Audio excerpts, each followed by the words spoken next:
All right, the purpose of this video is to help you to input your scores on the fluency assessment. So here I am in the dashboard and I am going down to number 7 where it says fluency assessment.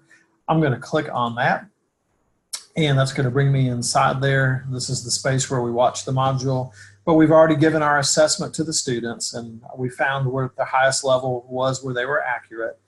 And so we're going to input our scores for this now. So we're going to go down to the portfolio and we're going to go down to where it says record assessments here, which is just below the number 5 inside the gray box that says portfolio.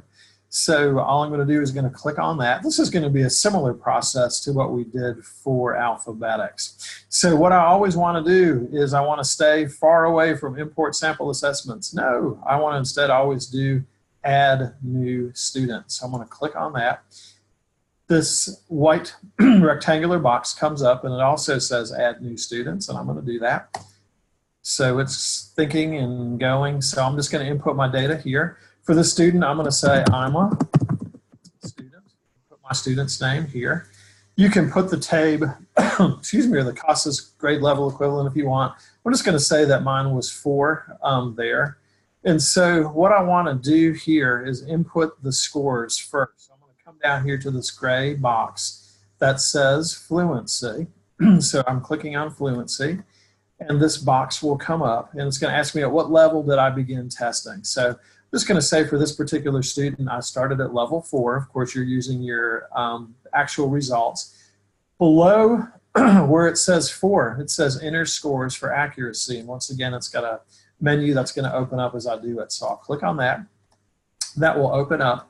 So I started at 4. Let's say I tested the student and it's asking me, were they accurate at level 4? Let's say they read that level 4 passage beautifully, with good accuracy. Let's say at level 5 they did the same thing. They did that passage with good accuracy.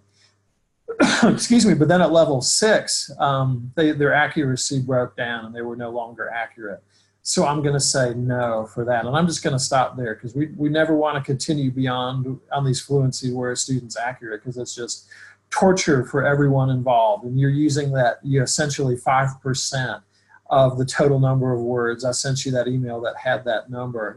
If they get more than that, you stop testing. We don't go on and do anything else. So they were accurate up to level 6. So that's asking me, did they have good rate and prosody on this highest passage, this passage at 6? And typically you're not going to see that. Typically students are accurate longer than they have good rate and prosody, that rhythm of speech that breaks down before the accuracy does. So typically what we see, do we have good rate and prosody on the highest passage? Typically no, that is not correct.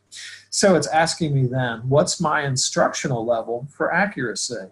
And as you saw on the sheet in your folder, the instructional level for accuracy is the grade level above their highest accurate level.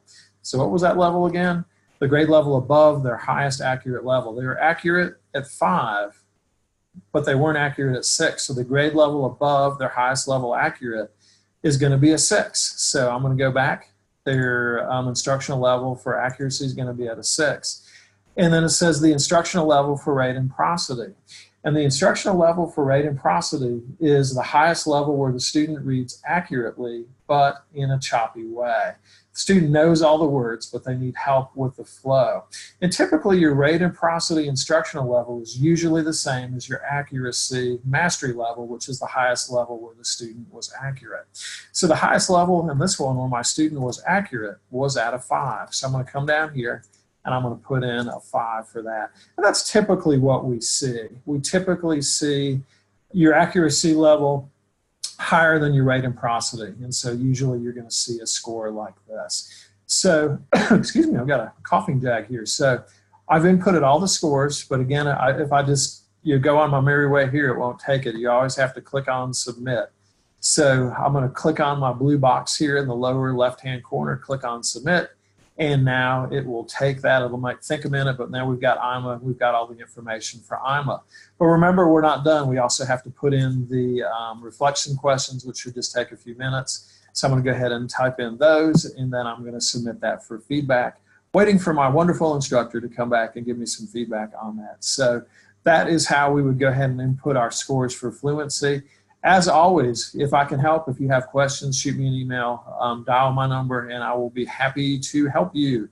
So I'm so glad that you're involved with this and working with students, and I look forward to seeing your results. Thanks.